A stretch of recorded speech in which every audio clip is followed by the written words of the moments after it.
औज़ुबिल्लाहिमिनश्शैतानिर्रजीम बिस्मिल्लाहिर्रहमानिर्रहीम। अस्सलाम वालेकुम students class 10th computer science का चैप्टर नंबर 3 हम पढ़ रहे थे इनपुट आउटपुट हैंडलिंग। आज के लेक्चर में हम देखेंगे कि ऑपरेटर्स ऑफ सी लैंग्वेज यानी कि सी प्रोग्रामिंग लैंग्वेज में कौन कौन से बेसिक ऑपरेटर्स यूज होते हैं। बेसिकली ऑपरेटर्स का बड़ा इंपॉर्टेंट रोल होता है लैंग्वेज के अंदर, क्योंकि हमने देखा था पिछले 1-2-3 एग्जांपल्स की थी, उसमें कुछ वेरिएबल्स होते हैं, उन वेरिएबल्स को वैल्यू असाइन की जाती है। ठीक है, तो जो भी वेरिएबल, लेट्स सपोज हम यहाँ पे लिख रहे होते हैं variable let a is equal to 10। ठीक है, अब ये वैल्यू इसको असाइन की जा रही है, या हम उसमें ऐड कर रहे होते हैं कि a प्लस, या दो वेरिएबल किसी को भी ऐड कर रहे होते हैं a plus b sum is equal to. अब देखिए ये सारे बेसिक ऑपरेटर यूज हो रहे होते हैं जो इनको आपस में कंबाइन कर रहे होते हैं। ठीक है, तो ऑपरेटर्स का बड़ा इंपॉर्टेंट रोल होता है लैंग्वेज के अंदर, जहां पे हम वैल्यू और उसके एक्सप्रेशंस को आपस में कंबाइन करते हैं थ्रू ऑपरेटर। ठीक है, तो इस ऑपरेटर्स में हमारे पास देखते हैं इसकी डिफरेंट टाइप्स हैं। अरिथमेटिक ऑपरेटर, असाइनमेंट ऑपरेटर, उसके बाद नेक्स्ट लेक्चर में हम इसकी नेक्स्ट जो 3 टाइप्स हैं वो करेंगे। तो आज के लेक्चर में हम इसकी first 2 types arithmetic operator and assignment operator को सॉल्व करेंगे। अब सबसे पहले देखते हैं अरिथमेटिक ऑपरेटर। अरिथमेटिक ऑपरेटर में बेसिकली अरिथमेटिक ऑपरेशन जो होते हैं हमारे पास वो होते हैं 4 से 5 किस्म के। ठीक है, जहां पे भी वैल्यू को सम करना होगा, डिफरेंस इसका फाइंड करना होगा, मल्टीप्लाई करना होगा या डिवाइड करना होगा। वैसे यहाँ पे सी लैंग्वेज के अंदर जो डिवीजन के लिए सिंबल यूज होता है वो बैकस्लैश यूज होती है, ये वाली। ठीक है, और एक ये यूज होती है रिमाइंडर, परसेंटेज यूज होता है फॉर रिमाइंडर। तो ये आपके पास टोटल 5 ऑपरेशन यूज होते हैं अरिथमेटिक ऑपरेशन के अंदर। जब भी आपने सी लैंग्वेज में अरिथमेटिक ऑपरेशन जब आएगा आपके पास, उसमें आपको पता होना चाहिए कि इसमें arithmetic value plus minus multiplication division and remainder जो है वो सारे ये ऑपरेशन यूज होते हैं किसमें, अरिथमेटिक ऑपरेशन में। यानी कि जब भी लेट्स सपोज आपके पास यहाँ पे इंटीजर की वैल्यू थी 3 या 2 वैल्यू थी। ठीक है, इन दो वैल्यू का आप फाइंड करना है आपने सम, तो क्या आएगा a प्लस b, ये यूज हो रहा है आपके पास अरिथमेटिक ऑपरेटर। डिफरेंस फाइंड करना है तो आ जाएगा आपके पास a माइनस b, तो ये माइनस ऑपरेटर है जो आपके पास इन दोनों वेरिएबल को सब्ट्रैक्ट करके उसका डिफरेंस फाइंड करवा रहा है। उसके बाद अगर आपके पास आपने रिमाइंडर फाइंड करना है तो रिमाइंडर के लिए यूज होता है ऑपरेटर परसेंटेज वाला, a परसेंटेज b। रिमाइंडर ऐसे फाइंड होता है जैसे आपके पास लेट्स सपोज इसकी वैल्यू थी a की 8 और इसको वैल्यू आप 8 दे देते हैं, इसको आप वैल्यू 3 दे देते हैं, तो हम 8 जब डिवाइड करते हैं तो आपके पास 2, ये जो 2 वैल्यू है वो इसका रिमाइंडर होता है। तो बेसिकली ये रिमाइंडर फाइंड करने के लिए परसेंटेज लगा देते हैं। उसके बाद अगर आप इन्हीं दोनों वैल्यू का प्रोडक्ट फाइंड कर रहे हैं तो क्या आ जाएगा आपके पास, product is equal to a multiply by b। ठीक है, तो ये जो प्रोडक्ट ऑपरेटर है इसको अरिथमेटिक ऑपरेटर कहते हैं। इसी तरह हमारे पास डिवीजन वाला, डिफरेंस वाला, सॉरी डिवीजन, तो यहाँ पे डिवीजन में आपके पास उसको डिवाइड कर देंगे दोनों a डिवाइडेड बाय b, तो ये दोनों नंबर का डिवीजन फाइंड हो जाएगी। तो ये बेसिक ऑपरेटर थे इसके अरिथमेटिक ऑपरेटर के, जिसमें हम plus minus multiplication division and remainder find करते हैं। तो जिस प्रोग्राम में भी, जैसे हमने चैप्टर नंबर 1 में डिफरेंट बहुत सारे उसमें एल्गोरिथम देखे थे जिसमें हम वैल्यू का सम फाइंड कर रहे थे, उनसे एक सीक्वेंस गिवन था, उन वैल्यू का हम सम फाइंड कर देते हैं, किसी में उनका एवरेज फाइंड कर रहे थे, तो एवरेज में क्या होता है कि हम डिवीजन डिवीजन कर रहे होते हैं। ठीक है, और कुछ वैल्यू में हम क्या कर रहे थे, उसका प्रोडक्ट फाइंड कर रहे थे। तो बेसिकली ये सम, डिवीजन, प्रोडक्ट, रिमाइंडर, ये सारे ऑपरेटर्स होते हैं जो उन वेरिएबल को, जो भी वेरिएबल हमारे पास देखें यहाँ पे a और b जस्ट 2 वेरिएबल थे, इन दोनों वेरिएबल को एक एक्सप्रेशन में लिख के, और वो एक्सप्रेशन किसकी बनते हैं, थ्रू ऑपरेटर। तो ये बेसिकली ऑपरेटर यूज होते हैं इन वैल्यूज को सॉल्व करवाने के लिए। ठीक है, तो ये रोल होता है इसका अरिथमेटिक ऑपरेटर का। नेक्स्ट है हमारे पास असाइनमेंट ऑपरेटर। असाइनमेंट ऑपरेटर ये होता है कि आपके पास एक वैल्यू होती है, एक एक्सप्रेशन होता है। ठीक है, एक वेरिएबल होता है और एक उसका एक्सप्रेशन। तो वो जो वेरिएबल, क्योंकि आपको हमने जब इंट्रोडक्शन किया था इसमें सी लैंग्वेज का, तो वहां पे हमने देखा था कि इसमें हम क्या करते हैं, क्योंकि हम कंप्यूटर के ऊपर प्रोग्राम सॉल्व कर रहे होते हैं, तो डायरेक्ट हम नंबर नहीं लिख सकते। कोई भी नंबर हम यूज करते हैं वो थ्रू वेरिएबल यूज करते हैं। इसका पर्पस ये होता है कि जैसे कि हम लेट्स सपोज आपने कोई भी दो वैल्यू लेनी थी, उन वैल्यू को जब आप कोई भी वैल्यू असाइन करनी होगी तो डायरेक्ट आप उन वैल्यूज को नहीं लिख सकते। जैसे कल हमने एक प्रोग्राम किया था जिसमें स्टूडेंट्स के मार्क्स की एवरेज फाइंड की थी, तो लेट्स सपोज उसके जो 3 सब्जेक्ट थे उनमें मार्क्स थे 50, 60, 75। अब हम डायरेक्ट इसको अगर तो मैथ के जरिए सॉल्व करें तो हम डायरेक्ट लिख लेते हैं ना कि sum is equal to 50 plus 60 plus 75, तो ये इसका सम फाइंड करके डिवाइडेड बाय 3 करेंगे तो उसकी एवरेज आ जाएगी। लेकिन कंप्यूटर प्रोग्राम में हम डायरेक्ट वैल्यू नहीं यूज कर सकते। हर वैल्यू के लिए हमें पहले उसका वेरिएबल डिक्लेयर करना पड़ता है, फिर वो उस वेरिएबल को ये वैल्यू असाइन की जाती है, और जब वैल्यू असाइन होती है तो वहां पे ये असाइनमेंट ऑपरेटर यूज होता है जो वो वैल्यू किसी भी वेरिएबल को असाइन करता है।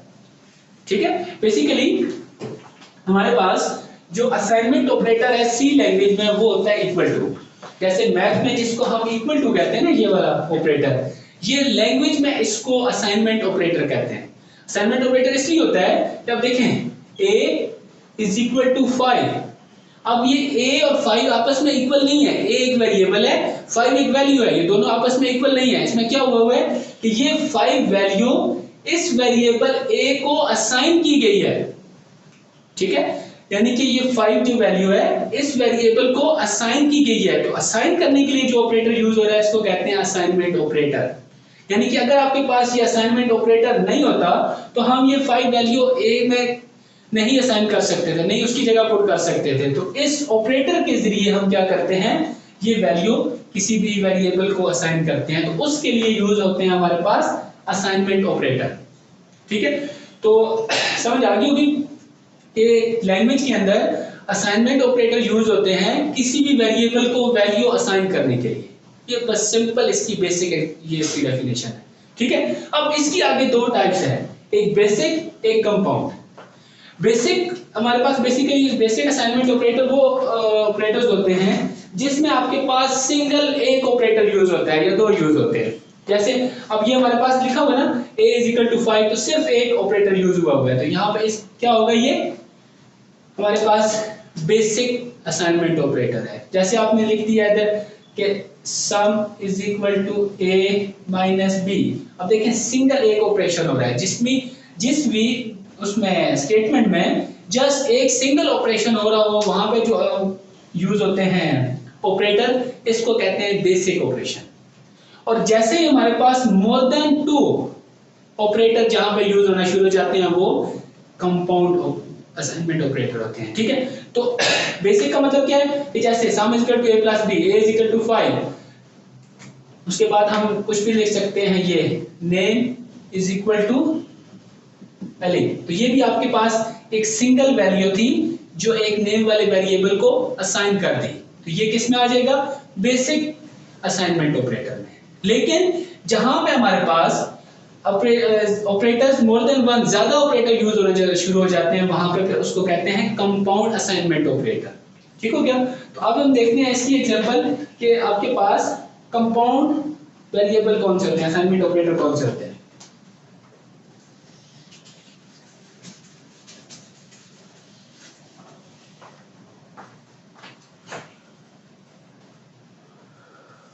इसकी डेफिनेशन देखिए, पहले आपके पास है बेसिक की क्या डेफिनेशन थी, basic assignment operator, the basic assignment operator is equal to, ठीक है, this is used to assign value to expression to a variable. यानी कि कोई भी वेरिएबल जैसे a था उसको 5 वैल्यू क्या कर दी है, असाइन कर दी है, तो वो इक्वल टू जो है वो बेसिक ऑपरेशन है, बेसिक असाइनमेंट ऑपरेटर है। जैसे देखिए इसमें एग्जांपल लिखिए, variable is equal to expression, sum is equal to a plus b, यानी कि a प्लस b कोई भी एक्सप्रेशन है उसका जो रिजल्ट है वो असाइन किया गया है सम को, तो ये आपके पास क्या आते हैं, बेसिक असाइनमेंट ऑपरेटर। नेक्स्ट हमारे पास कंपाउंड की डेफिनेशन देखें, in addition to equal to there a number of assignment operator unique to C. These include plus equal to, minus equal to, multiply equal to, यानी कि आपके पास जहां पे एक से ज्यादा ऑपरेटर यूज हो रहे हैं, जैसे मतलब जहां पे सिर्फ एक ऑपरेटर यूज हो रहा था ना, कि यहाँ पे डिफरेंट दो वेरिएबल है, डिफरेंट एक्सप्रेशन है जिसकी एक ही वैल्यू है, जैसे यहाँ पे था sum is equal to a plus B, तो ये जो है वो एक था हमारे पास एक्सप्रेशन जिसकी वैल्यू असाइन की गई है एक वेरिएबल को, यानी कि इसको हम सॉल्व करेंगे, इसका जो रिजल्ट आएगा वो किस में आ जाएगा, सम वेरिएबल में, तो इसको कहते हैं बेसिक। अब जिसमें हमारे पास डिफरेंट वेरिएबल यूज होंगे, डिफरेंट ऑपरेटर यूज होंगे, जैसे plus is equal to, minus is equal to, multiply is equal to, तो इसको कहते हैं कंपाउंड असाइनमेंट ऑपरेटर। अब ये देखना है कि ये कंपाउंड यूज कैसे होते हैं, ठीक है। कंपाउंड ऐसे होते हैं, लेट्स सपोज हमने देखा sum is equal to sum plus N. Sum plus N ये होता है जिस तरह हमने एल्गोरिथम में एक क्वेश्चन किया था जिसमें कहा था कि हमारे पास 2 से लेकर 100 तक जितने भी इवन नंबर हैं उनका सम फाइंड करना है, ठीक है। तो करंटली जो स्टार्ट करेंगे हम n2 से होगा और इसको असाइन कर देते हैं स्टार्ट से, सम हमेशा जो उसकी इनिशियलाइजेशन होती है वो 0 से होती है, तो आपके पास आ जाएगा 0 प्लस 2 दोनों ऐड होके 2 आ जाते हैं।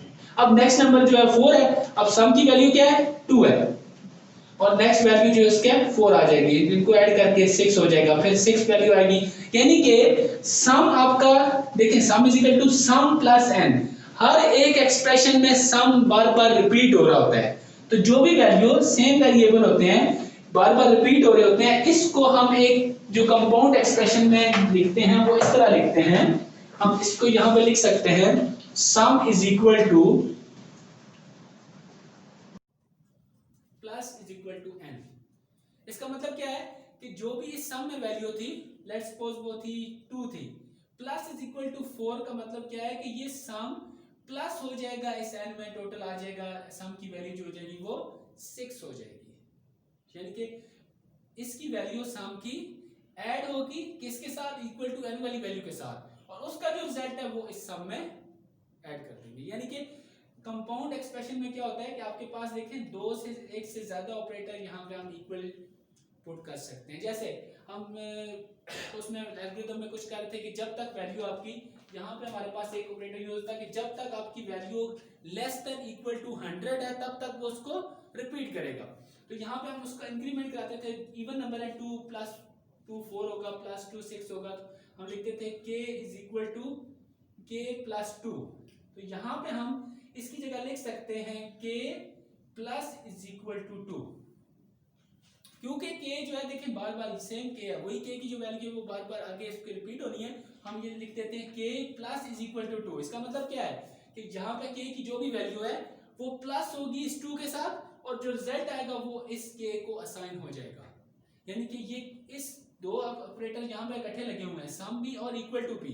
पहला ऑपरेटर जो सम है इसका काम है कि ये जो वैल्यू है इस k के साथ, इस k वाली वैल्यू के साथ ऐड करेगा, ऐड करने के बाद दूसरा ऑपरेटर इक्वल टू लगा हुआ है, ये इक्वल टू वाला ऑपरेटर इस वैल्यू को इसी के वेरिएबल में असाइन कर देगा, यानी कि ये दो सिंपल ऑपरेटर लगा के हम के बार बार जो, क्योंकि जो हमारे पास एफिशिएंट प्रोग्रामिंग होती है ना उसमें कम से कम चीजों को रिपीट किया जाता है, यानी कि बार बार हम के को रिपीट करने के बजाय उसमें लिखेंगे k is equal to k plus is equal to 2, तो जहां पे भी आपके पास इस तरह के variable plus is equal to, multiply is equal to, minus is equal to, equal to इस तरह के ऑपरेटर यूज होते हैं, इसको कहते हैं कंपाउंड असाइनमेंट ऑपरेटर, ठीक है। इसमें कुछ डेफिनेशन लिखी हुई है, ये सारी डेफिनेशन जो है वो आपने इसमें से करनी है कंपाउंड वाले में से, जैसे ये लास्ट में देखें sum minus is equal to n, ये इक्वल टू है sum is equal to sum minus n, इसी तरह product multiply equal to n, ये इक्वल टू है product is equal to product multiply n, ये जो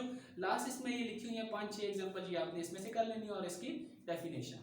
तो ये था आज का लेक्चर जिसमें हमने first 2 types of operators in C language जो है वो हमने कर ली है। नेक्स्ट इसकी 3 टाइप्स अभी रहती हैं, वो इंशाल्लाह नेक्स्ट लेक्चर में करेंगे। तब तक के लिए अल्लाह हाफिज।